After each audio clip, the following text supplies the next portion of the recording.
Orchid Arasia grew up in an average home, with loving and supportive parents. At home, she felt safe and protected from the cruelties of the outside world.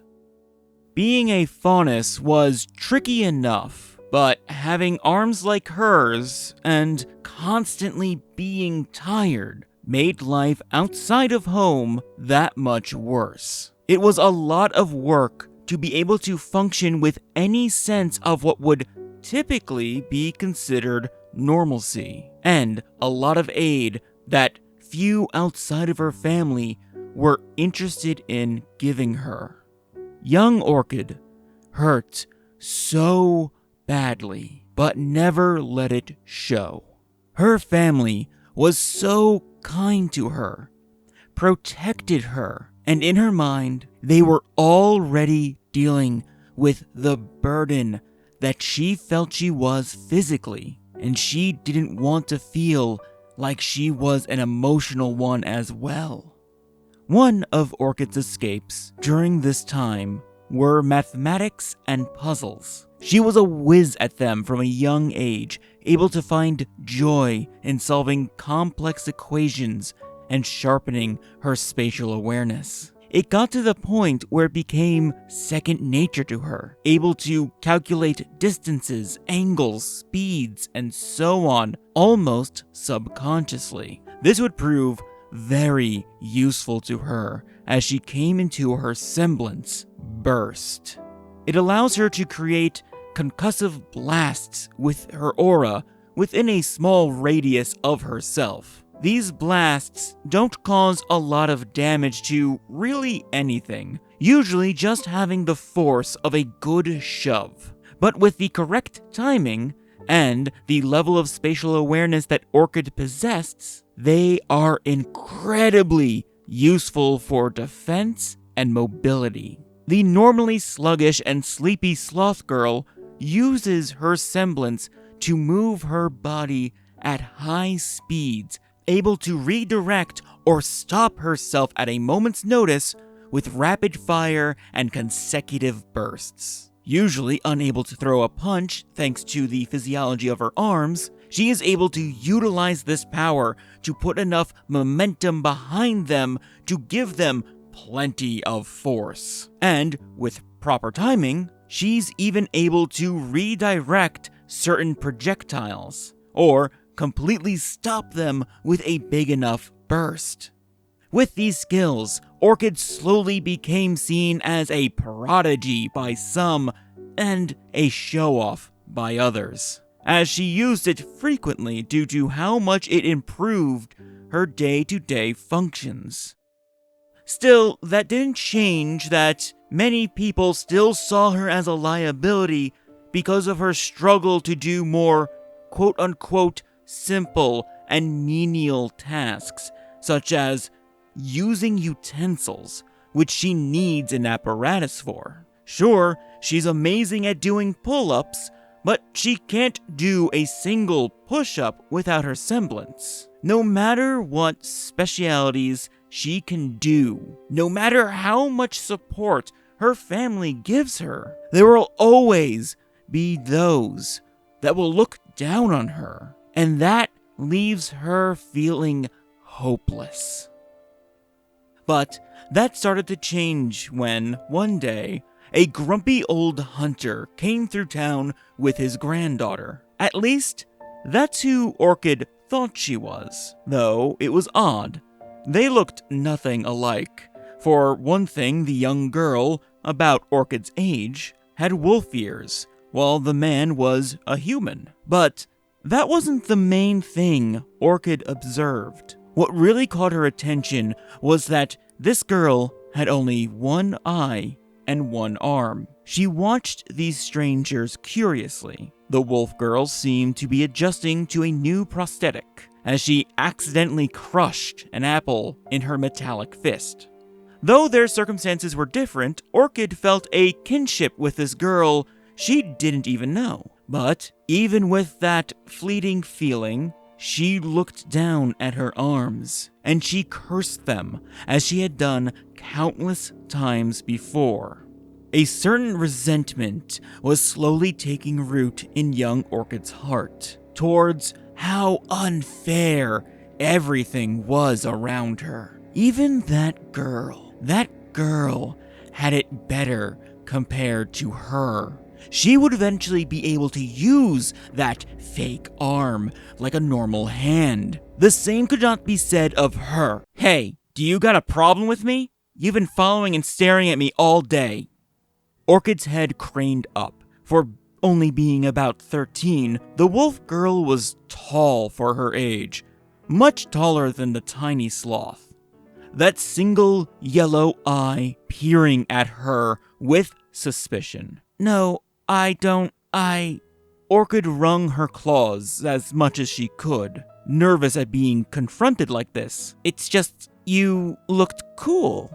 She wasn't sure how to word it. She was terrible at dealing with people. She did feel jealous, but did that mean she actually thought this girl was cool? She didn't know. She mostly just wanted her to go away, but she didn't. Instead, she got flustered. Oh, that right? The wolf girl seemed downright embarrassed from the half-hearted, insincere compliment. In that case, I'm sorry for fronting on you. Oh, it's okay? Orchid was confused. Then she was shocked as the taller girl took one of her claws in her warm hand and gave it a firm shake. I'm Yelva, by the way. Who are you? The wolf girl asked with a big, toothy grin. I'm Orchid. She slowly looked down at where they were touching. Everyone but her family had always been put off by her arms, afraid to touch them as if they were diseased. And yet, Yelva. Oh, sorry, I should have asked first, Yelva said, letting go, smile never fading. But, your arms are pretty damn cool. I wanted to check them out. That intense yellow eye sparkled like the sun to Orchid. This girl was completely sincere, without a hint of pity or lie. Orchid's mind spun number after number. What was the probability of meeting someone like this? Just a moment ago, without even knowing Yelva's name or life, she was thinking such unkind things, only to be shown such kindness from this complete stranger in return. Overwhelmed with a feeling she thought she'd never feel, the small girl began to cry and cry and cry, leaving Yelva to panic and try and get her to calm down, apologizing profusely. But there was not a thing to apologize for. Orchid had never in her life been happier than this moment. These two would become the best of friends, and Orchid would grow into herself more alongside her and the other friends to come. She began to focus more on the kindness in the world, even if it was painfully smaller than the cruelty. But a single act of kindness can change that, one person at a time, like it had for her. From that day forward, Orchid knew no matter what, no matter how slowly she moved, she would follow Yelva, her sparkling wolf, anywhere. Hey there, party people. Video isn't over yet. There are still some things to talk about with Orchid. Of course, a big thank you to YellowNicky once again for providing amazing art of this character, along with the younger versions of her and Yelva. Absolutely gorgeous. I am obsessed. But, fun fact about me, sloths are my favorite animal, two-toed sloths especially. So I wanted to make a sloth Faunus, but was having a real hard time coming up with a concept until eventually learning that a Faunus trait can indeed encompass entire limbs. And so, Orchid got sloth arms, along with all that would entail. As stated in the story, she does have a difficult time with them, but thanks to acts of genuine kindness, she is able to accept them more, though even as an adult, not entirely. She still wears oversized jackets to cover them up, complexes like that aren't magically healed after all, and progress and getting over them comes in many forms. But the arms also gave me an interesting challenge on how to make her arms work as a huntress, along with my initial idea of her being vaguely based on a magic user in an adventuring party. Burst felt like a good way to utilize both as something terribly simple but amazingly versatile depending on the user. Then, an arm-mounted blade that is also a cannon seemed like the most natural choice, shooting fireballs and all.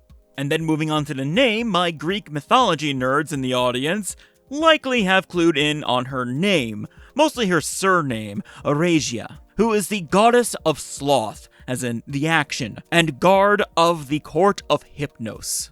This is the part that ties in with her narcolepsy, as with sloths the animal, I wasn't going to base anything on their sleep cycle because upon googling the question, I was immediately given 4 completely different answers.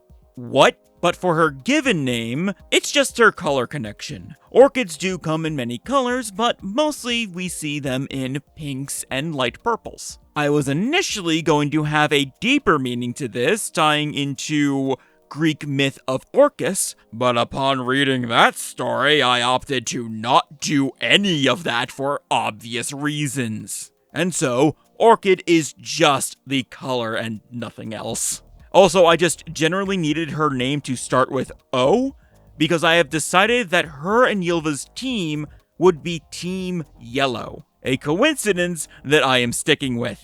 You can actually expect the other 2 team members to appear in a video together, as they will be twins, and that is the only tease I'm giving about them. And if you would like to help get that video out sooner, and just help the channel out in general, consider clicking the join button and becoming a member of the channel. It's a surefire way to support me making videos and getting more art for the videos, and also just generally increasing their quality. Of course, you don't have to do that if you'd rather not. You can just like this video and subscribe to the channel, and that is honestly more than enough help and means just as much. But with that, I really do hope you enjoy Orchid as much as I do, and that you look forward to seeing more characters in the future. Until then, thank you so much for watching. I hope to catch you next time in the void. Later.